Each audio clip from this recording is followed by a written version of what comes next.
தளபதி விஜய் அவர்கள் இன்னும் 2-3 மாதத்தில் சிஎம்மாக கூட ஆகலாம் அப்படிங்கிற நிலை வந்துட்டுருக்கு அப்படின்னு சொல்லி பெரும்பாலும் கருத்து கொடுத்துட்ருக்காங்க. இதுக்கு இடையில் தமிழ்நாட்டில் மிகப்பெரிய கட்சியாக டிவிகேவும் டிஎம்கேவும் தான் இருக்குது. இவங்க 2 பேருக்கு நடுவில் தான் போட்டியே இருக்குது அப்படிங்கிற பரபரப்பான சூழலை ஏற்படுத்திகிட்டு இருக்காங்க.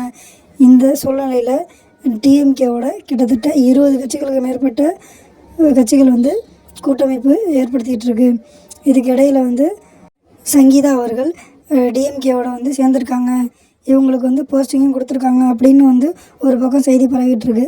ஜனநாயகம் படத்துக்கு ரிலீஸ் ஆகாமல் இருக்கிறதுக்கு காரணம் டிஎம்கே தான் அப்படின்னு எல்லாரும் சொல்லிகிட்டு இருக்க நேரத்தில் இந்த மாதிரி பண்ணுறாங்க அப்படிங்கிறப்ப ரசிகர்கள் மத்தியில் பெரும் சர்ச்சைக்கு உள்ளதாக போயிட்டுருக்கு.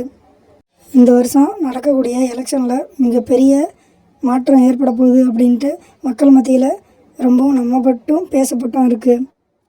ஆனால் நம்ம தளபதிக்கு தான் புதுசாக பிரச்சனை வந்துக்கிட்டே இருக்குது.